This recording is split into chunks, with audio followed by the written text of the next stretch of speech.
আসলে কি আমরা গোল্ডেন সিটিজেন হিসেবে আমরা কি সেই অধিকারগুলো পাই? তারা পেত 30,000 টাকা মাসে, আর আমাদের প্রতিবন্ধীদেরকে দেওয়া হতো মাত্র 850 টাকা। প্রতিবন্ধীদের জন্য ন্যূনতম সম্মান নাই, কিচ্ছু নাই এদেশে। আমাদেরকে কেন সমাজ কল্যাণ মন্ত্রণালয়ের অধীনে রাখা হবে? আমাদেরকে শোষণ করা হবে কেন? প্রতিবন্ধী সংরক্ষিত আসন চাই, প্রতিবন্ধী মন্ত্রণালয় চাই। প্রতিবন্ধীদের জন্য ন্যূনতম সম্মান নাই, কিচ্ছু নাই এদেশে। যে যতই কথা বলুক, যে যতই যা করুক, এটা যথেষ্ট নয়। 850 টাকা ভাড়া দিয়ে একটা প্রতিবন্ধী কেন্দ্রে চলবে, যেখানে আমি হিসাব করে দেখছি 18 কেজি চাউল লাগে মাসিক একটা প্রতিবন্ধীর খাবারের জন্য। ন্যূনতম 18 কেজি চাউল। 18 কেজি চাউলের দাম কয় টাকা হিসাব করে দেখেন। যেখানে 850 টাকা দিয়ে চাউলের ব্যবস্থাও হয় না, সেখানে একটা জীবন কেমনে চলবে?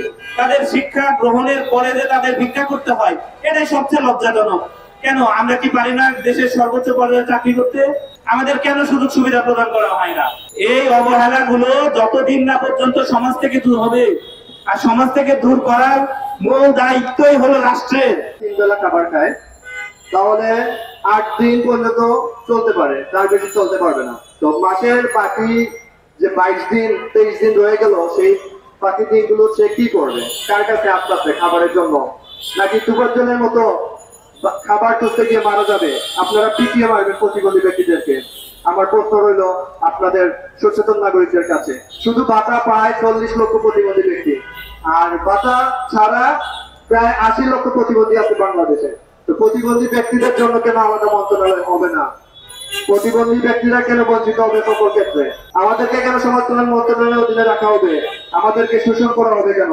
মহিলাদের জন্য যদি সংরক্ষিত আসন থাকতে পারে, তাহলে এই প্রতিবন্ধী ব্যক্তিদের জন্য 5টি সংরক্ষণ আসন কি আমরা আশা করতে পারি না? যারা আমাদের প্রতিনিধিত্ব করবে, দায়িত্ব সংসদে আমাদের কষ্টের কথাগুলো, আমাদের অধিকারের কথাগুলো তুলে ধরবে। তাদের জন্য কি ধরনের সুযোগ সুবিধা? বৈষম্য বিরোধী ছাত্ররা যে জন্য কাজ করেছেন, যাতে দেশে কোনো রকম বৈষম্য না থাকে। তো আমরাও আশা করি এই ধারা যেন অব্যাহত থাকে, প্রতিবন্ধীরা যাতে সমান অধিকার লাভ করে।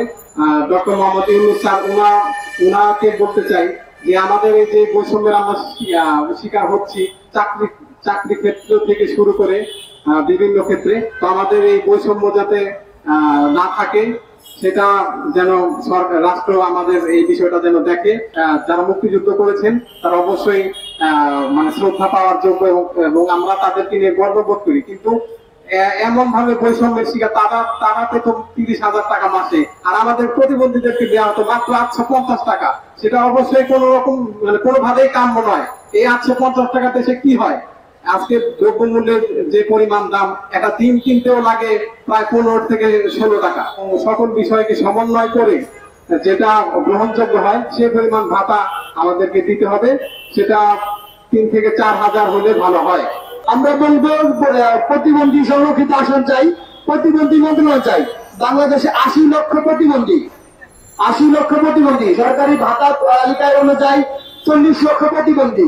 কেন তারা সমাজ কল্যাণ মন্ত্রণালয়ের আন্ডারে থাকবে? তারা কেন নিজস্ব মন্ত্রণালয় থাকবে না? প্রতিবন্ধীরা কেন তারা চাকরি পাবে না? প্রতিবন্ধীরা কেন ভিক্ষা করবে? কেন প্রতিবন্ধীরা রাষ্ট্রের কাছে বোঝা হয়ে থাকবে? প্রতিবন্ধীরা তো অবশ্যই কাজ করতে চায়, তারা অনেকে পড়াশোনা করতে চায়, তারা যেরকম তারা ওইভাবে কাজে লাগানো উচিত। কি আমাদের সুবর্ণ নাগরিক হিসেবে ঘোষণা করছে, আমাদেরকে নাগরিক করা হয়েছে গোল্ডেন সিটিজেন। আসলে কি আমরা গোল্ডেন সিটিজেন হিসেবে আমরা কি সেই অধিকারগুলো পাই? মুক্তিযোদ্ধাও সেও গোল্ডেন সিটিজেন, একজন প্রতিবন্ধী গোল্ডেন সিটিজেন, কিন্তু তারা পায় 30,000 টাকা, আর প্রতিবন্ধীরা পায় হলো 850 টাকা। ঠিক আছে, মুক্তিযোদ্ধারা দেশের সম্পদ ছিল, তারা রাষ্ট্র করছে। ভাই, প্রতিবন্ধীরাও তো কোন অংশ কম নয়, কারণ প্রতিবন্ধীরা তো রাষ্ট্রের সম্পত্তি। প্রতিবন্ধীকে বোঝা মনে করেন কেন? সংবাদ, ফিচার ও অনুষ্ঠানের জন্য ভিজিট করুন সংবাদ প্রকাশের ওয়েবসাইট এবং যুক্ত থাকুন ফেসবুক পেজ ও ইউটিউব চ্যানেলের সঙ্গে।